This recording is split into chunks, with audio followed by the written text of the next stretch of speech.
So, Scott, last time you and I talked, you told me about how the people who work with you love the experience. And sure enough, I posted our conversation online, and I got flooded with emails from people who said, I work with Scott McNealy, and it's true, I had such a great time with him. So what I was wondering was, how do you create that kind of passion in the people you work with? Well, who knows? Mainly, I just figure if I'm going to work as hard as I did, I'm going to work with people I like to be around. So it was just pretty easy. I was around people I enjoyed. I hired people I enjoyed. One of the strategies I did for interviewing was to interview somebody, and if I woke up the next morning thinking about them and wondering and saying to myself, boy, I wish I could throw that person at this particular issue, I would hire them. If I couldn't, a week went by and I had totally forgotten that I even interviewed the person. It was probably not the right person to hire. Second thing I did is I delegated a lot. I tended to trust people and give them the chance to go do something great or make their own mistakes. So that was really the strategy. Everybody felt like they were really making a difference inside the company. What kind of person made you so excited about, what kind of person got you so excited that the next day you'd say, I can't wait to work with them? Well, usually when you're interviewing, you got a challenge, you got a problem, you got a need, and I would just want to get those problems solved. I didn't have enough time in the day to go do it all myself, so I would be looking for somebody to go fill that need, and if the next day I was still grinding on that issue or grinding on that problem, I would think about, who could I get to go do this? And I would think, wow, that person was perfect, or if they didn't jump out as the person who could solve that problem. It was all very basic. I think some people overthink the hiring situation.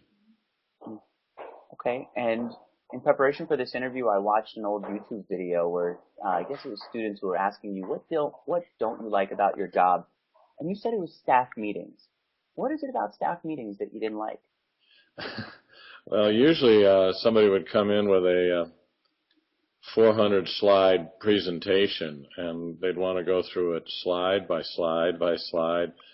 And I would often ask them, can we go to the last slide? I want to see your recommendation. And if we got through that recommendation where I understood it and I agreed with it and nobody else in the room disagreed with it, we could eliminate having to do that 400-slide presentation. But no, employees, I spent 3 weeks working on those 400 slides. You're going to look at every one of them. I'm going to read every word on every one of those slides, and then we'll get to my recommendation because I want you to see. But in my view, I'd rather get to the answer and move on to the next problem. And if we need to go back and dig into your slides, we'll do that. It got awfully tedious because people really wanted to use that as their chance to show off how hard they worked on creating slides. Okay, so I understand if you skip to the last slide where they make their recommendation and everybody agrees, no need to go through the slides. But if people don't agree, what's a good way to be persuasive in a staff meeting and convince people without dragging them through hundreds of slides?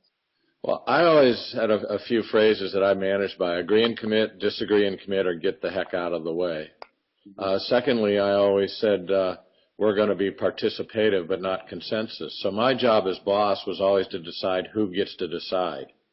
Some decisions I may say, I'm going to make the decision. Other decisions I'll say, all right, the VP of Marketing is going to make the call, or the VP of Sales, or the VP of Engineering.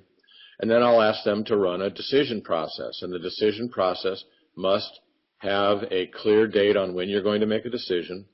It must include a staff meeting where the decision is discussed and potential alternatives are put forth, and where everybody gets a chance to weigh in and state whether they agree or disagree, what recommendations they would take. And then a lot of work can happen outside of the staff meetings, but by the time the decision is made by the decision maker, they will have come to me and told me what they are going to decide. They will tell me who's disagreeing with them, and they will give me a chance to overrule if I need to.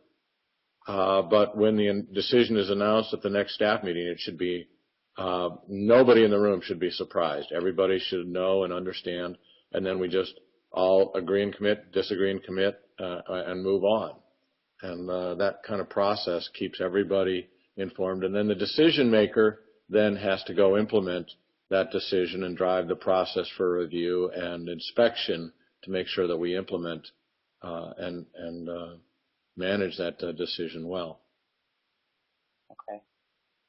So this is now the second startup that has introduced me to you, and we're now on Nyoombl.com using their technology.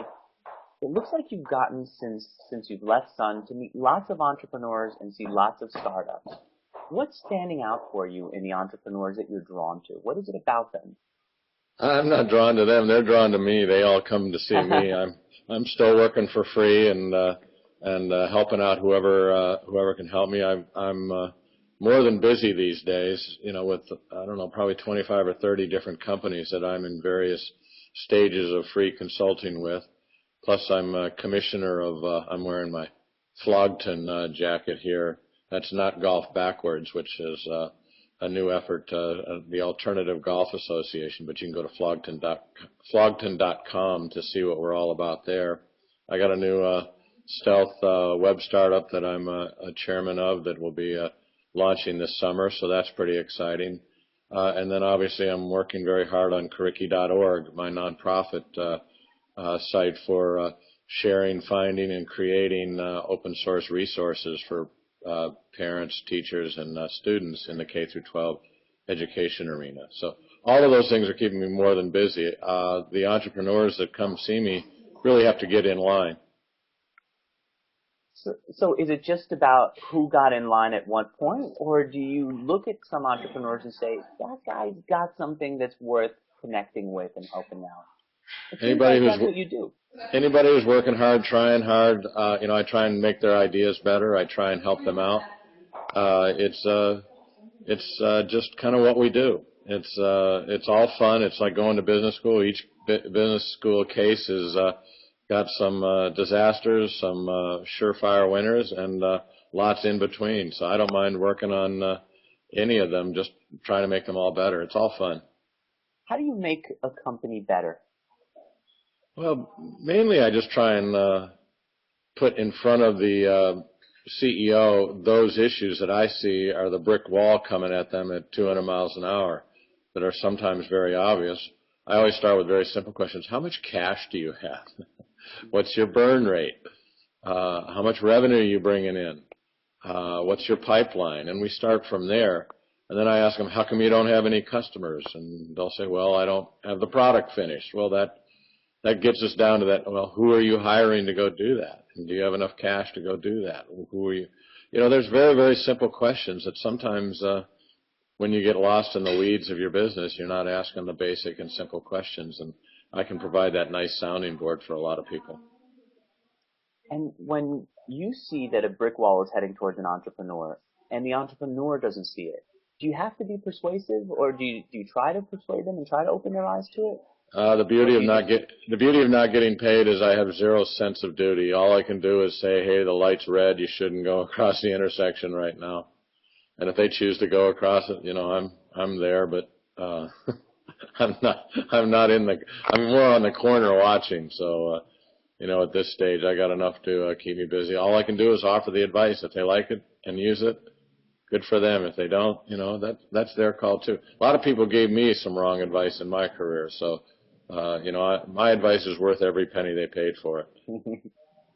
What's one piece of bad advice that you got in your career that you took?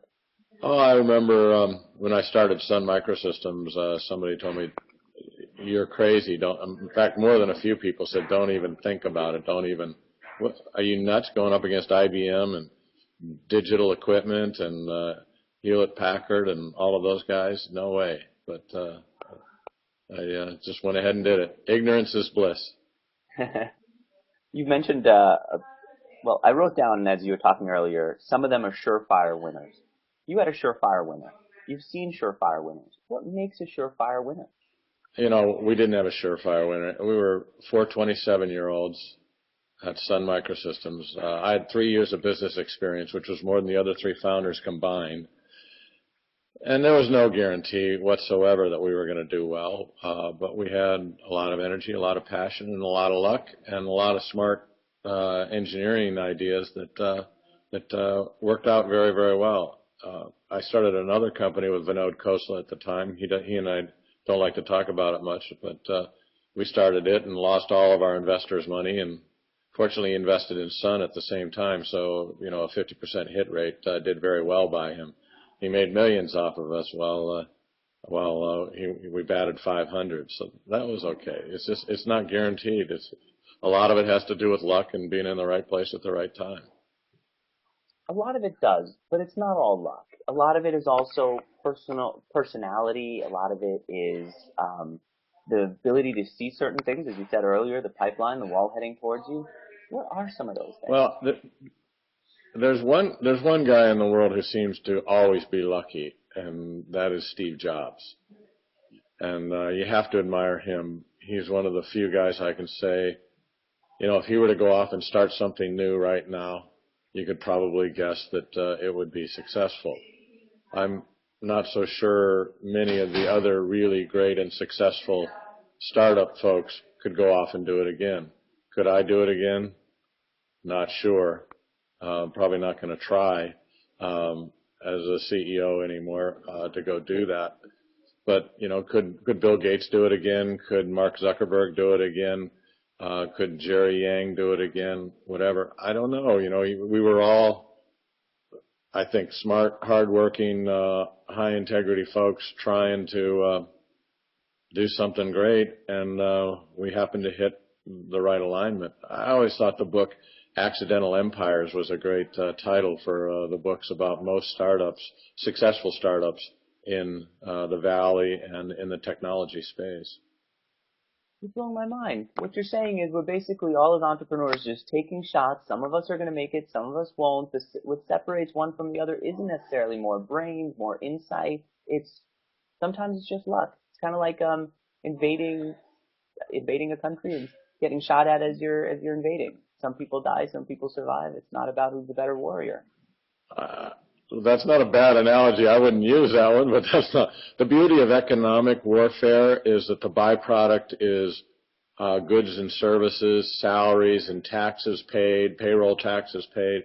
It's a good warfare. And yeah, there's winners and losers, but you know, the good news about venture capital startups is you're using somebody else's money. So, you know, that's cool. And it's all part of the process. You know, too often government is trying to avoid failures, but the Silicon Valley process, the venture capital process, is all about trying a lot of failures to find the few very successful ideas that win. That's goodness. The other thing we talked about last time, I wanted to talk to you about business. You often talked about politics and the need for less government, and my audience said, why are we talking about politics? Why are we talking about small government? I've got a company to run. So let me ask you this. What's in it for an entrepreneur just to see a world with less government and to push for a world with smaller government? Well, it depends on whether you want venture capitalists allocating capital resources or whether you want the government. And, you know, with the trickle-up poverty that you're seeing, I think you're seeing fewer dollars available for investments in small and new starting businesses.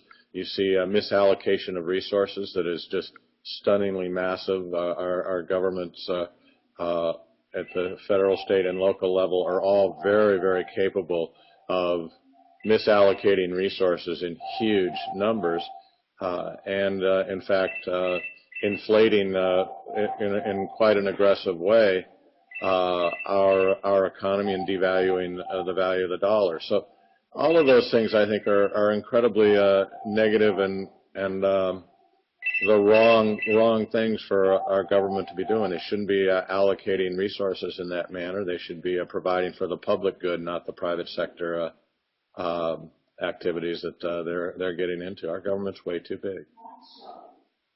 You and I are on a site called Nyoombl, which is aimed at helping people have these kinds of conversations and interview their heroes and interview and learn through that process. What do you think how do you think an interviewer or a questioner can learn the most from the person they're talking to? I'm trying to figure out how others in my position can learn more from people in your position through conversation. Well, I think just being able to share these kinds of conversations in a public and transparent manner. Often people have conversations like this and nobody else hears. This gives everybody a chance to hear, and not every conversation is going to be a top 40 hit. Just What like makes every a top 40 hit? Not necessarily in traffic numbers, but I'm talking about in value in education and in real learnings. Oh, I think the opportunity here is for a little bit of controversy and to see people with two different perspectives actually argue it out and have the conversation and talk about the topic in the sense of perspectives, values, facts, logic, and when that conversation happens, I think you can have people watch and actually start to form better opinions in any topic, any aspect of conversation. That's what this tool provides. So, do you feel that we can learn better through debate than we could through a Charlie Rose type interview? To learn better from having two people go at it from different points of view with facts? I always enjoyed a little bit of an antagonistic reporter who pushed my buttons and played a little bit of the devil's advocate and kind of argued with me a little bit. And I always felt very comfortable and, in fact, happy when they would ask a question that showed that they didn't quite understand the issue, because it gave me a chance to clarify, gave me a chance to explain, it gave me a chance to justify, and often an illegitimate question gave a lot more legitimacy to my perspective. So that never bothered me. It's a little hard when it's two people agreeing that the world's all messed up. Everybody tends to discount that. If you have an appropriate foil, then your arguments can actually be way more persuasive, or you'll get shot out of the water, which means you haven't thought through the issue very well yourself. So I named my first son Maverick. I'm not against controversy. You had asked, what makes a successful startup? Well, you better have a controversial product strategy or business strategy, because if everybody thinks it's the right thing to do, everybody's going to do it. If everybody does it, then you have no differentiation. If you have no differentiation, you have no pricing power. No pricing power, no profits. No profits, nobody's going to invest. And then you have no cash, then you're bankrupt. So the real problem is being controversial but correct. And that's the hard part of any startup. I love hearing you say things like that. And I asked you before, how about a book? How about some way of getting to learn from Scott McNealy? We talked about blogging. I've even pushed you via email and not ready. How about a book? Oh, I don't know. I tend to, it would be hard. Everybody tells me writing a book's very, very hard, and I don't have any time. I literally don't have time. And I've been collecting little snippets. Somebody said I should do Twitter, but I want a little more feedback. A book, I don't get any feedback on. Twitter, I don't really get feedback on. I don't know. We'll see. We'll see if I don't know that I have that much to offer. I'm too busy working. All right. Fair enough. Well, thank you for doing this interview with me. All right. Thank you, Andrew. Always enjoy it. Good talking to you.